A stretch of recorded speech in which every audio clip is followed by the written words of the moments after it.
Guys ఈ రోజు మనం చెన్నై వెళ్తున్నాము. ఓ చెన్నైకి బైక్ లో కూడా వెళ్ళొచ్చా? వెళ్ళొచ్చు, కానీ మనం ఫ్యామిలీతో వెళ్ళట్లేదు. అలా నేను ఒక్కటే వెళ్ళట్లేదు.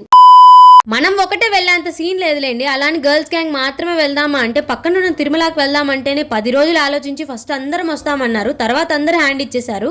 ఇలా అయ్యే పంచాయతీ కాదని మా బాధ చూడలేక కాలేజ్ వాళ్ళే ట్రిప్ వేశారు. బేసిక్ గా మనం లేట్ కమర్, కానీ ఈ రోజు బస్సే లేట్ కమర్. ఎందుకంటే బస్ మన ఊరు నుంచే వెళ్తుంది కాబట్టి మనమే ముందు వచ్చి వెయిట్ చేస్తున్నాము. దానికి బస్ ఎక్కేసాము. ఎక్కగానే సాంగ్ స్టార్ట్ చేశారు మా వాళ్ళు. ఆఫ్ కోర్స్ కాలేజ్ ట్రిప్స్ అంటే సాంగ్స్ ఉండకపోతే మరి ఆ మాత్రం ఊపు రావాలి కదా. ఇంటి సాంగ్ సౌండ్ తట్టుకోలేక కాటన్ పెట్టుకున్నాం అనుకుంటున్నారా? కాదండి, అసలు ఎంత చలి పెడుతుంది, ఎంత మంచు ఉంది వెళ్ళేదారిలో. అసలు మేము 5కి స్టార్ట్ అయ్యాము. మామూలుగా చలి పెట్టట్లే. అసలు కాటన్ పెట్టుకున్నా అస్సలు చలాగట్లేదు. ఒకసారి మంచు చూడండి, అసలు ఏం కనిపించట్లేదు. కానీ డెఫినెట్లీ చెన్నై వెళ్తే మాత్రం బస్ లోనే వెళ్ళాలి. ఆ నేచర్ వైబ్ ఎంత బాగుంటుందంటే అసలు చెన్నై స్టార్ట్ అయినప్పటి నుండి ఎంత గ్రీనరీగా ఉంటుంది. అసలు ఆ వైబ్ చాలా బాగుంటుంది.